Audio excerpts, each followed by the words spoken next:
It looks like it's time for a knife review on the Theapostlep channel. Today's subject, the Zero Tolerance ZT0801. Stay tuned, guys. We'll talk about it.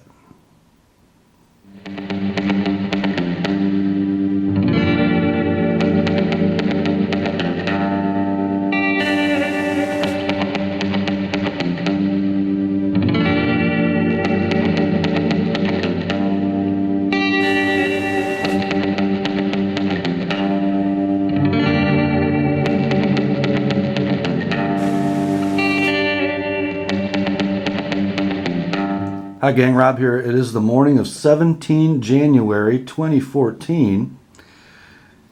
And today we have a review that is, I guess, a little delinquent on the Theapostlep channel.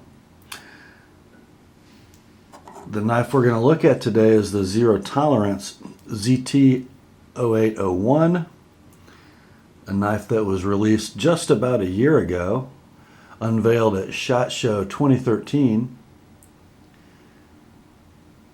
And it's been sort of a significant knife in the, let's say, high-end production knife world in the last year. And, I usually try, when a knife comes out that gets a lot of attention and has a lot of accolades or a lot of discussion, I usually try to review it on this channel.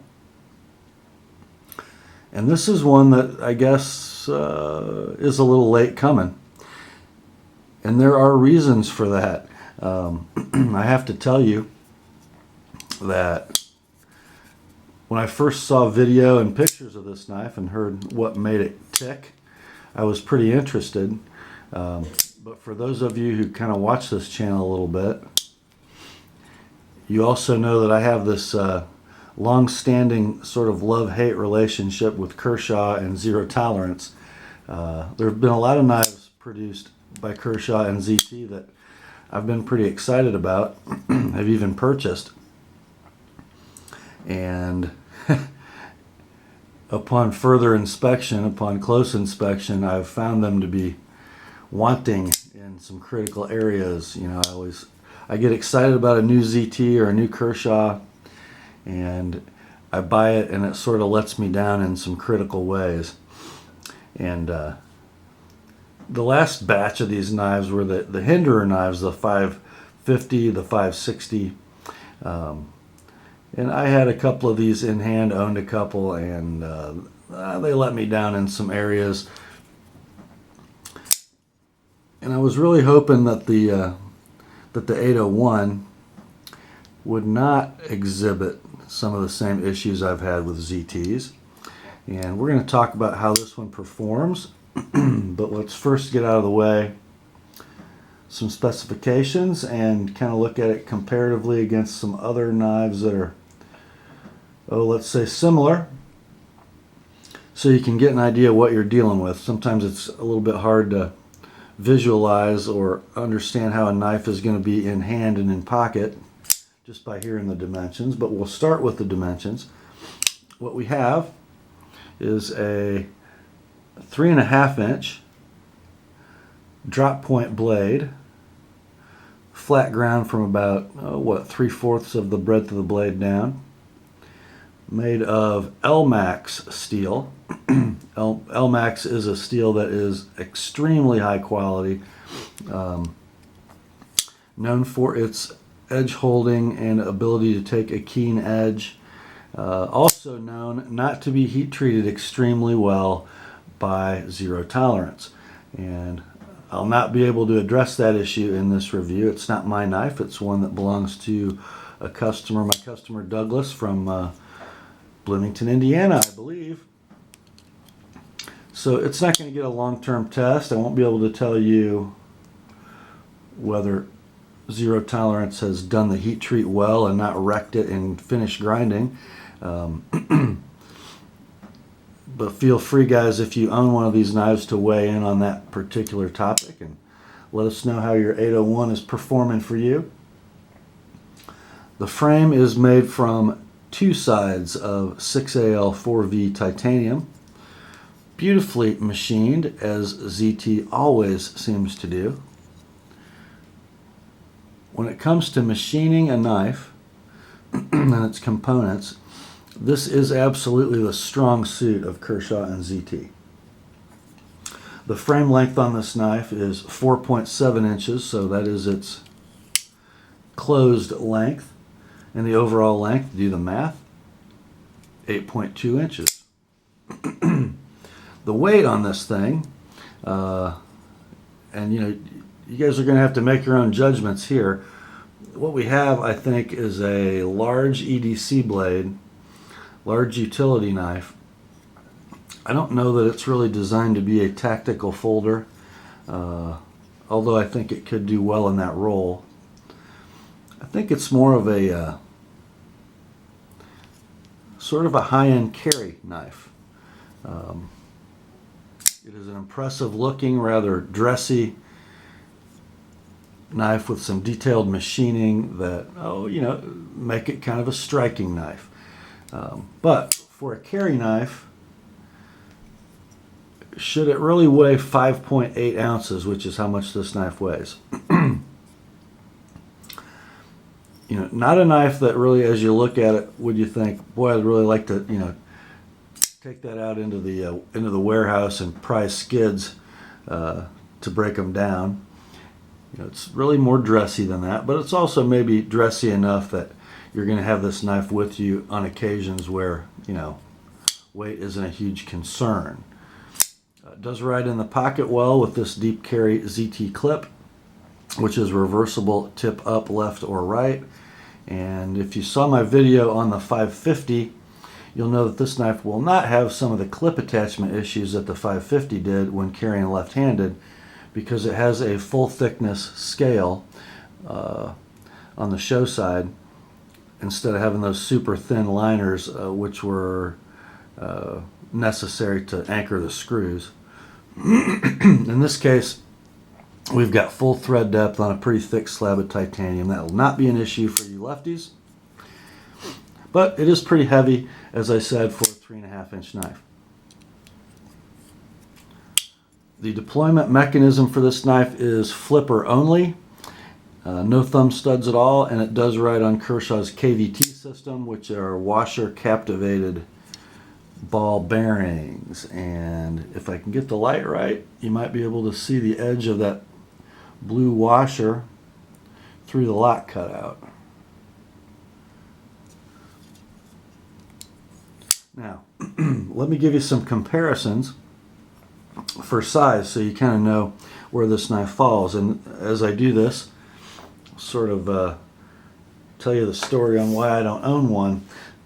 The 801 came out at the same time as this knife, the Kershaw Domino, excuse me, the Spyderco Domino.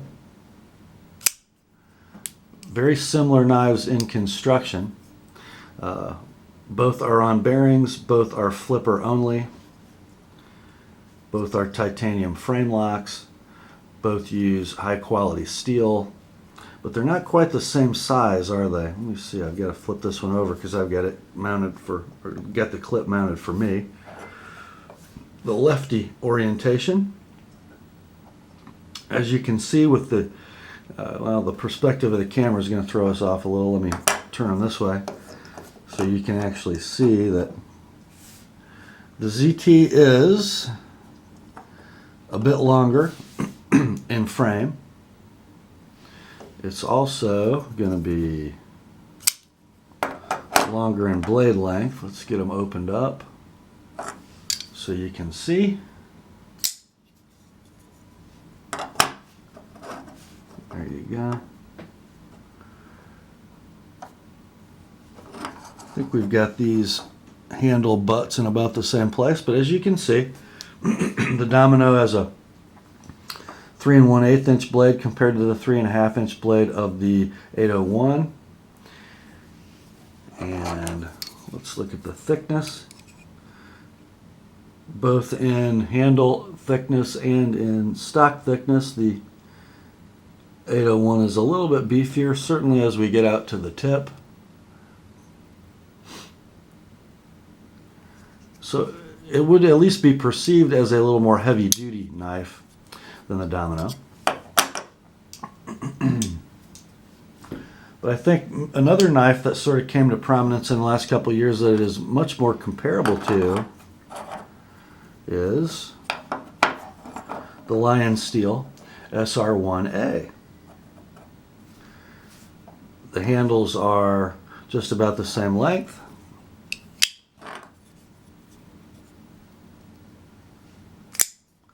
As are the blades. So as we line them up next to each other,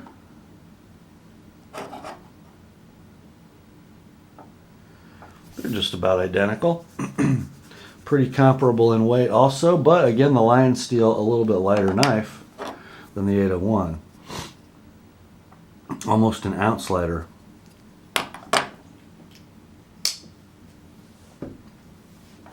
That should give you an idea what it compares to. If you've had either of these two knives in hand, you'll know. But the reason I ended up picking the Domino over the 801, and let me explain to you what excited me about both of these knives that they shared. They're both titanium frame locks, but both of them have a steel lock face insert to avoid some of the problems with titanium against steel blade tang lock issues. And frankly, both of them operate very, very well. Both inserts are not full thickness. They're both actually about the same. You can't actually even see the steel insert on the 801. Whereas on the Domino,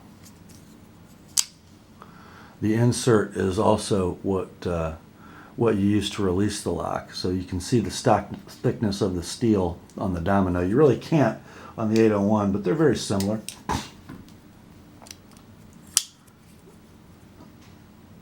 I will point out one issue. It's not really a problem, it's just a characteristic on the 801 with that steel lock insert.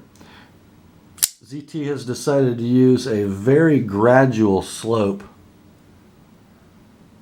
on the blade tang where it contacts the lock bar. And because it doesn't have a lot of lock bar tension, when you open the knife, you're going to see where this lock rides at about, what, 45 or 50% when open firmly. But if you're grasping the knife, well, I'm going to turn it over here and kind of grip it firmly, kind of pressing in on that lock bar. You know, it didn't really move much that time, but sometimes you'll notice that lock can move over, as I just did with my thumb. There's a softer open, and watch the lock bar move as I push it.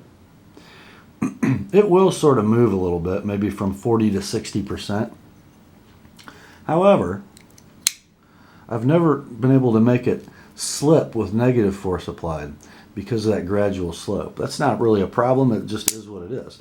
I don't think you're going to see any wear, or at least any significant wear with that steel lock bar insert, so not to worry.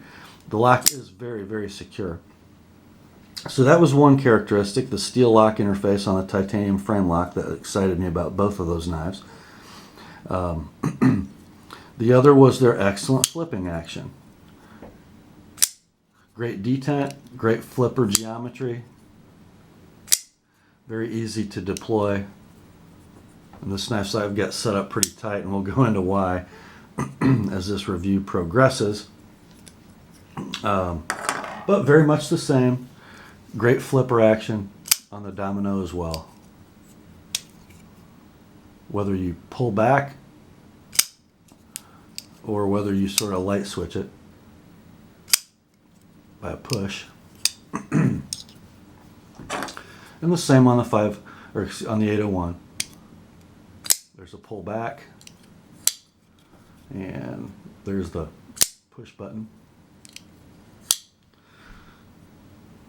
So they were sort of after that same segment of the market, that same hot button crowd that wanted titanium frame lock, steel insert, flipper, and the other common characteristic would be the ball bearing pivot. As you know, I'm not a huge fan of the ball bearing pivot. One design feature missing from the 801 that the Domino has and if you watch my pivot philosophy video, you'll understand why this is kind of a big deal to me, at least. The domino, where the ball bearings ride on the titanium frame, has hardened steel washers to protect the titanium from wear. The 801 does not. Is that going to make for a pivot that gets sloppy and loose over the years as those steel ball bearings wear a groove in the titanium? Probably. In fact, this knife nearly new and is exhibiting that groove already starting to form. So advantage domino. The reason that I have a fixed knife budget, and the reason I purchased a domino and did not purchase an 801 was partially because of that fact, and the other was my history with ZT knives. There always just seems to be something that's wrong with them in a serious way, in my eyes, that make me not want to own them. Sometimes it's the hardware, sometimes it's the blade. It is what it is. Before we get into the bad news, let's talk about what's good on this particular knife. Materials, machining, all great. On this particular knife, I did sharpen this for Douglas. That's why I have it. I couldn't really detect from sharpening any problem with the heat treat whatsoever.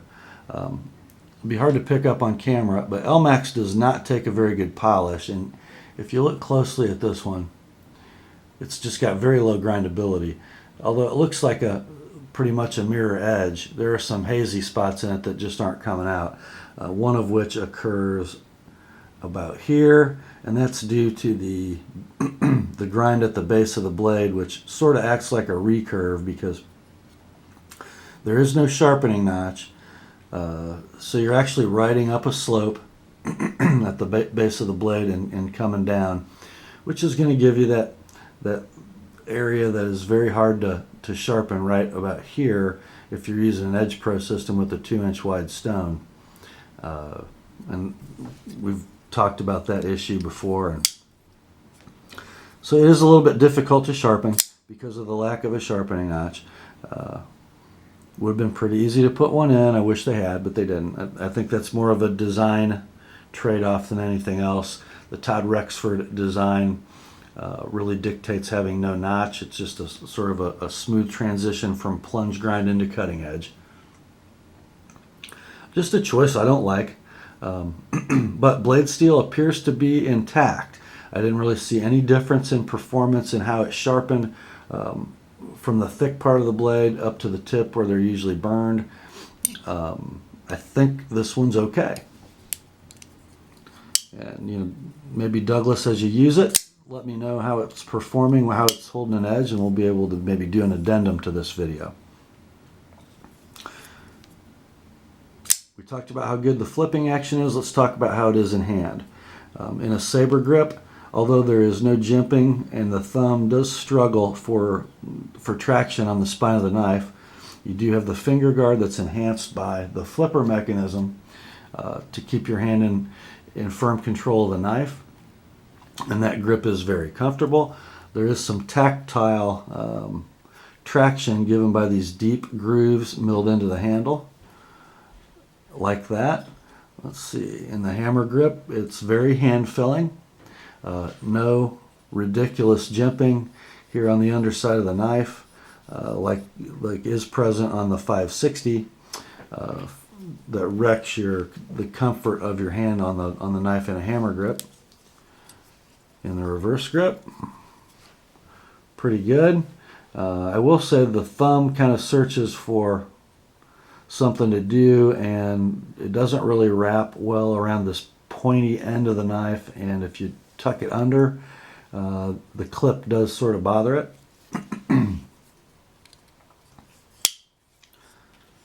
But not bad ergonomics at all. I think in general the knife is executed really, really well. Now you'll remember on my 550 I had hardware issues. We have some very inexpensive, not very well heat treated screws that hold the Zero Tolerance line of knives together. And when I tried to mount the clip for left-hand carry, I had trouble getting a bite on that thin liner. That, of course, not the case, as I mentioned before, with this knife, because it's the same long run of threads in the titanium on both sides. So we're out of the woods, right? Well, not so fast. Douglas had actually mentioned this to me before he sent me the knife.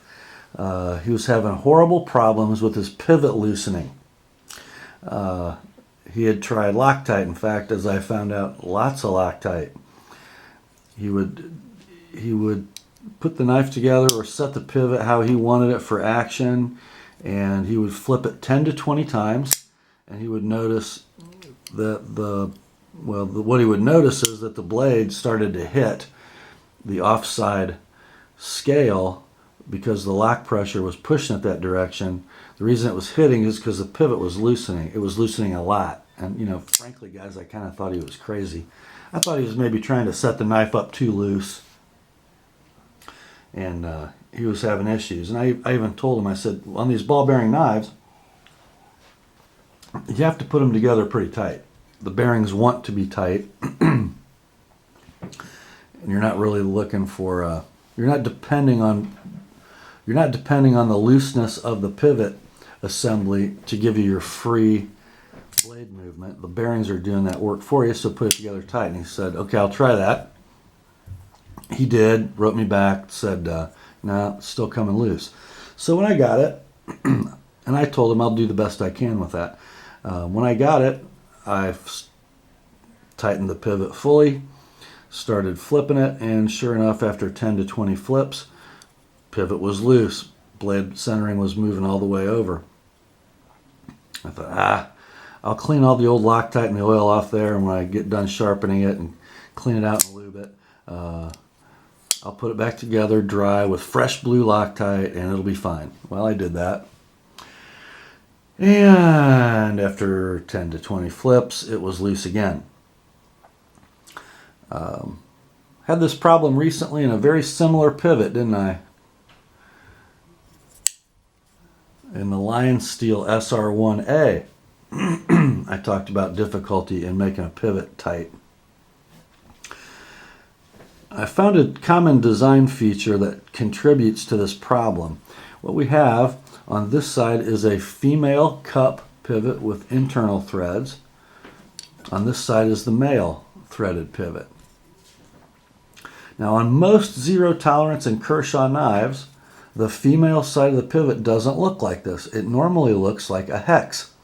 And that hex is inserted into the frame, which is milled out with a corresponding hex. And even though the shaft of the pivot is completely round with no flat, like a D-shaped flat, the hex retains the female side in the handle.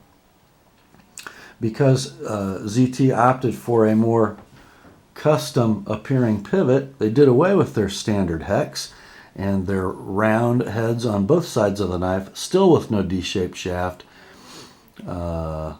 So as I watched this pivot loosen up, I could watch this female side spinning in the handle. Now, what contributes to this is a couple things. The lack of the female side of the pivot being restrained. So as the knife moves in its arc, opening, it's actually trying to loosen the female side of that pivot. It's moving it in a counterclockwise dimension. And add to that the impact of the knife hitting the stop pin, because it's a flipper, and generally flippers get flipped a lot. You've got that rotational friction and then that jarring force that will tend to break loose a pivot that's susceptible to breaking loose. Thirdly, and I found as I worked on this problem, the biggest contributor is that the fit, again, just like the Lion Steel, of the male threads to the female threads is so loose that it really doesn't give the Loctite the absence of air that it needs to do its job. So just plain Loctite didn't work, and then I thought, well, I'm going to take care of this female side not being restrained first. And what I did was I cleaned everything up, made it nice and dry. And there's a pretty large flat flange here on the head of the pivot and in the titanium frame. And I put a couple drops of super glue in that interface to keep that from turning. Put it back together with fresh blue Loctite on the male threads. Left it sit for about 10 hours. Came back, flipped it about 20 times, and pivot was loose again.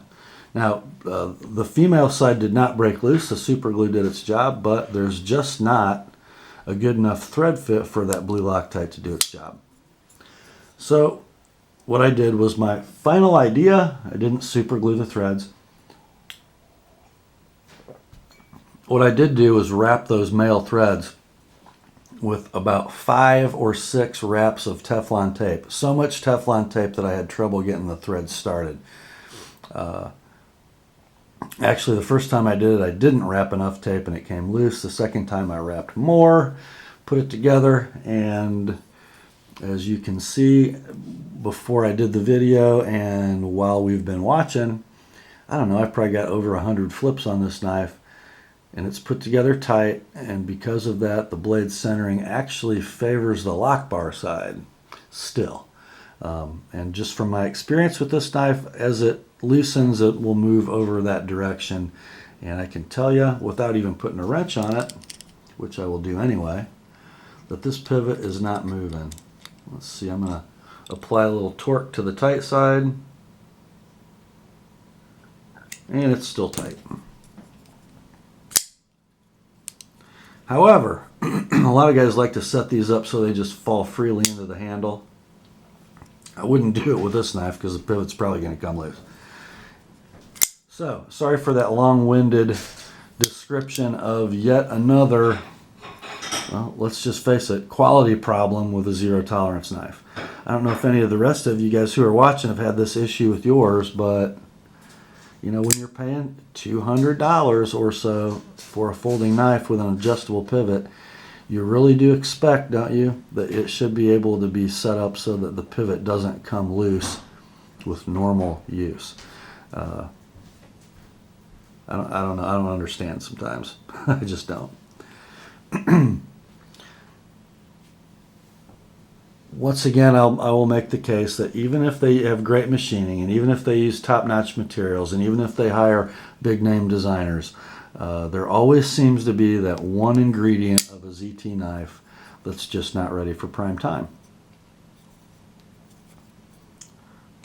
No exception on the 801. Having said that, it's still a pretty cool knife. I don't have some of the normal issues I've heard on videos with this knife. You know, everybody complains, oh, the knife is a billboard. It's just got ZT everywhere. Yeah, it does. I don't really see a problem with that. It is what it is. It's a product. It's a brand. It's identified as such. Some people don't like the black hardware and the black clip. Again, I don't mind. Would I probably change it to a custom titanium clip if I owned one? Yeah, I probably would. But I don't mind it. I think the appearances of the knife are pretty neat, actually. Would I buy one? Probably not. A little heavy for my taste. Not a big fan of Elmax. I think there are other steels for me that I sort of trend toward the extreme sharpenability and edge holding rather than the, I don't know. Yeah, I like a knife that takes a razor edge and that holds onto it just by hardness and martensitic structure. You know, lots of carbon. Not really fond of these big carbide-rich steels that don't take a razor edge very well, hold a working edge for a really long time, but are the Elmax, some of the crucible powdered steels, they just fight you from a sharpening standpoint. I'd rather have a knife that I can put a razor edge on and it holds that razor edge, and when that edge is gone, it's going to be easy to put a new one on. And that's why I like D2 so much. I've become a pretty big fan of ZDP 189. Not a big Elmax fan. It doesn't take a great polish on the edge either.